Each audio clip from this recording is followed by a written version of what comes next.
Move!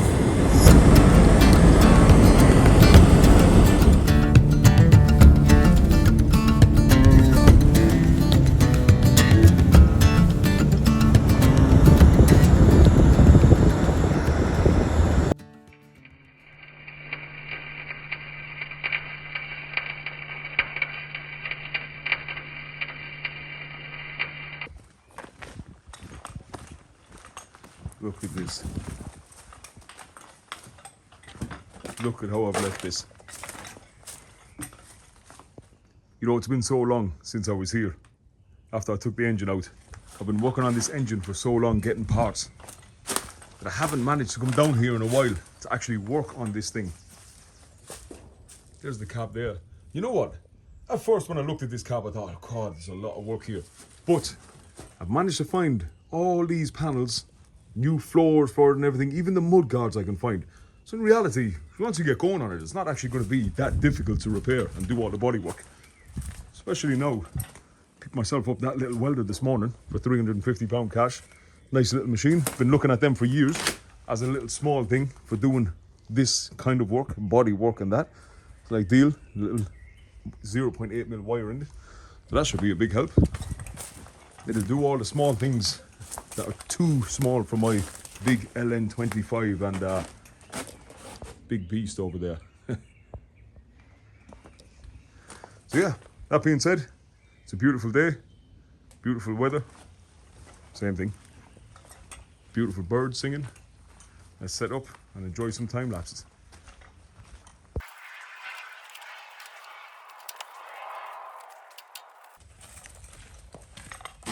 Where there's nettles, there's dock leaves.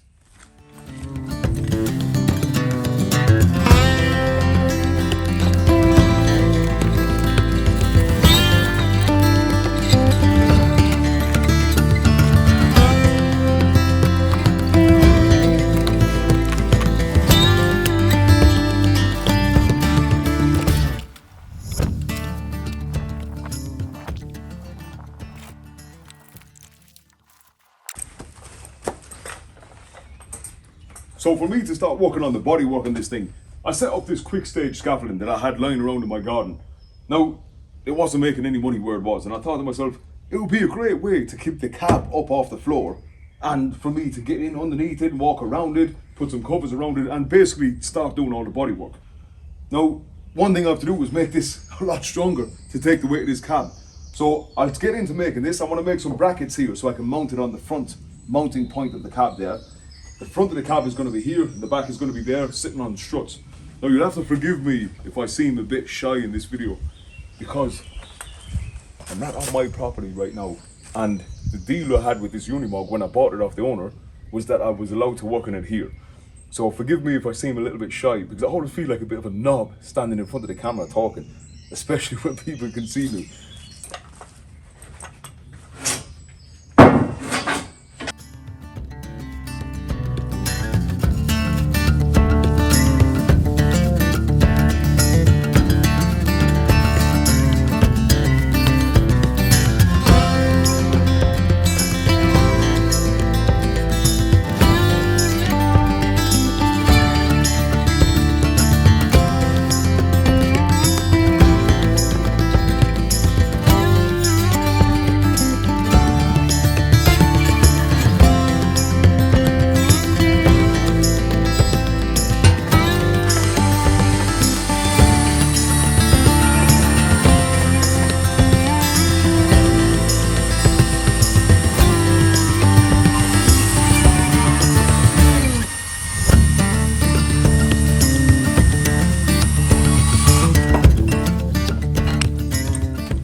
You know what? I've got to say, that welder, what a great little machine. So far, I'm actually really, really happy with it.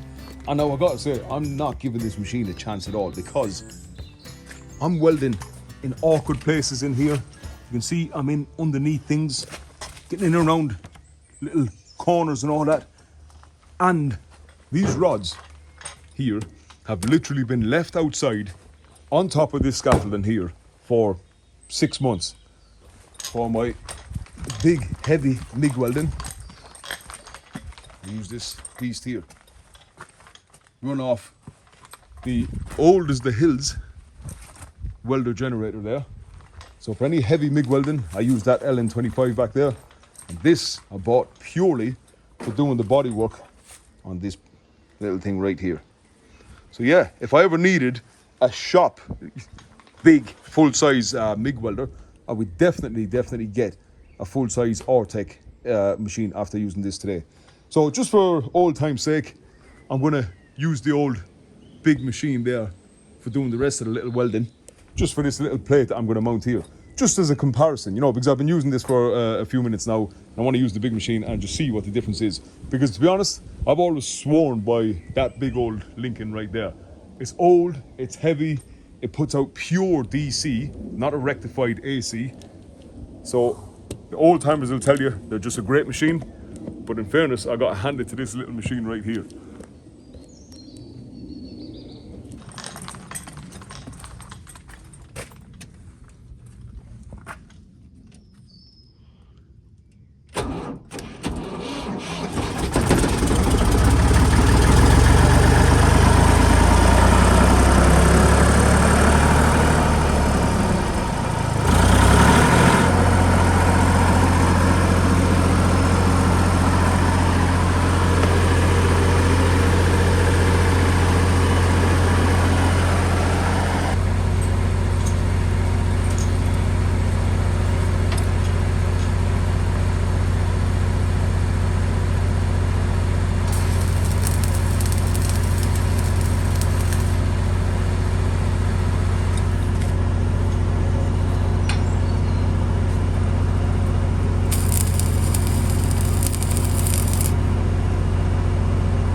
Should have welded the bloody plate to that first to save myself all this underneath welding over my head. Work stupid, not smart.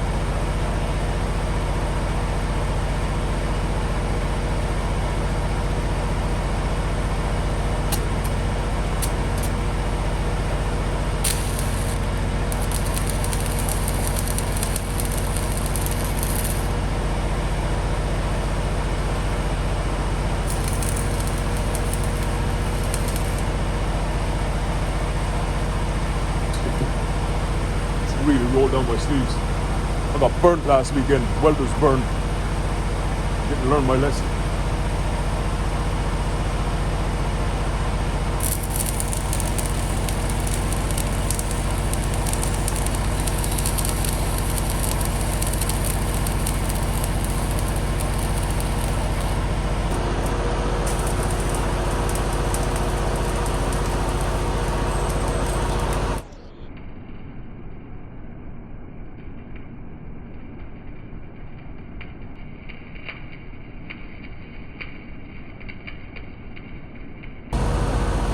I'm not happy with this one. Over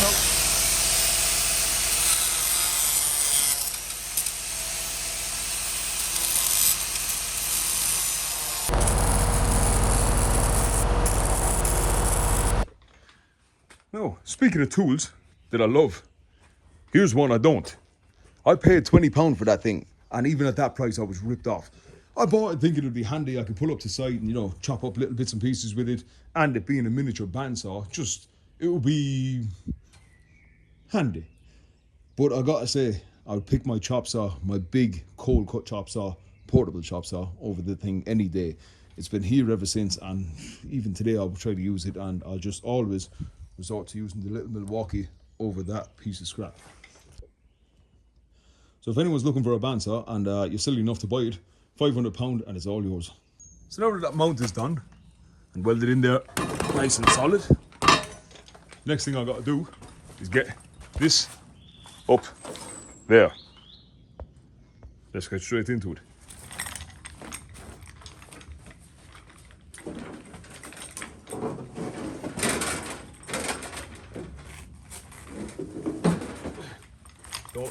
Don't lie, you thought I was gonna lift that. The only means I got lifting this thing is this machine here. And she's not the best of starters on a good day. So let's jump in her and see if she'll fire up.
an issue.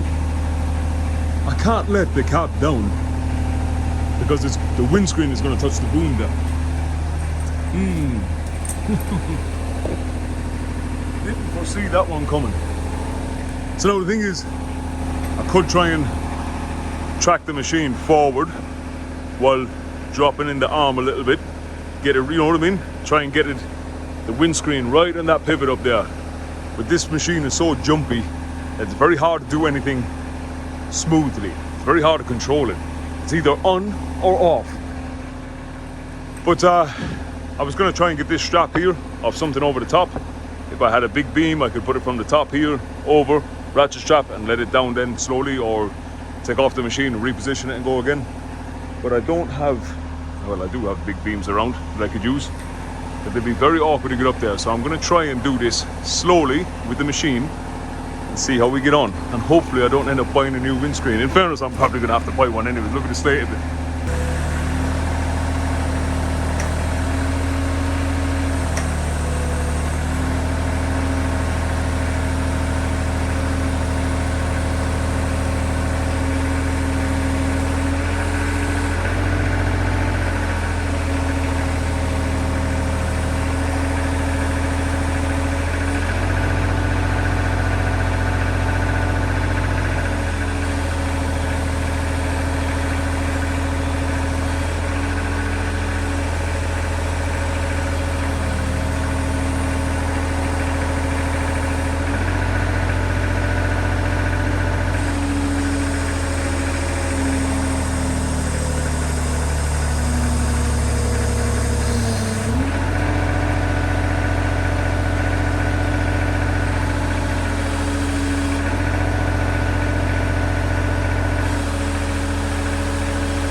Okay, that wasn't too bad.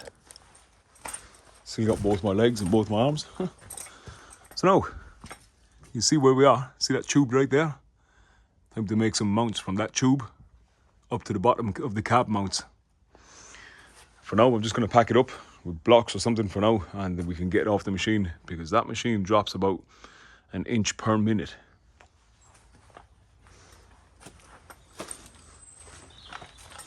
You gotta say it, that does look wicked up there. Now if you're looking at this thinking this is sketchy, it's not. This is going nowhere.